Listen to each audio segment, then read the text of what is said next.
This calculator for profit analysis can be used for Facebook ads, Google ads, any ad platform to determine how much you should be spending and what return on ad spend you need in order to hit profit targets. Spending ad dollars effectively is more important than ever, and with this calculator, you won't be going in blind. So let's dive in. The first step is putting in your costs breakdown. We only have to edit the highlighted fields, everything else will update automatically. First up is average order value. If you're using Shopify, you can find this under your analytics tab. If you have a new store or don't have enough historical data, you can start with a rough estimate. For this example, I'll say my average order value is $50. Next is blended Cogs or cost of delivery. This is anything that increases with sales. First in this category is cost of goods. This is your average cost of goods across SKUs. If you have a lot of different SKUs for your brand, then we recommend finding the cost of goods for different SKU collections with similar average order values. You'll have to run this process a few times, but the clarity and insight you gain is well worth it. I'll say my costs are 20%, credit card fees 2.5%, shipping costs are $2, and fulfillment costs $2. Be sure to put the percentage symbol next to costs and credit card fees or the formulas won't work properly. This gives me my total cost of delivery at $15.25.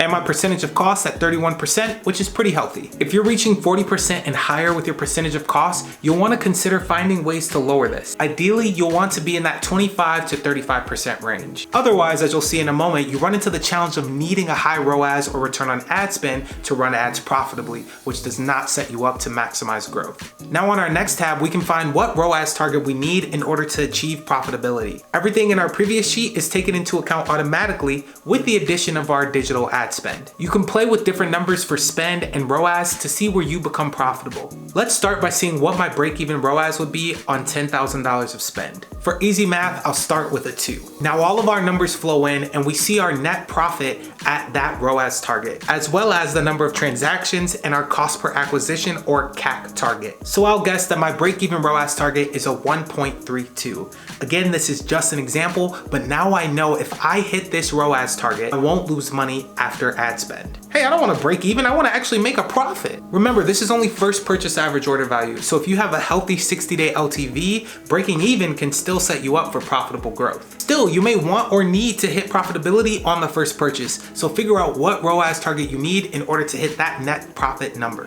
One of our favorite parts of this calculator is being able to see what your profit would be as you scale spend. But one quick note, when spend increases, typically your efficiency decreases incrementally. So you'll want to play with slightly smaller ROAS numbers as you scale spend, just to be sure you're on the safe side with your estimations. Let's say for easy math, you had a 1.9, a 1.8, a 1.7, and a 1.6. Now you're able to see at this level of spend, how much am I netting? How many transactions do I have to fulfill? And what's my CPA target? If you haven't already, you can get this template with the first link in the description below and check out this video for another great resource for e-commerce brands. See you soon.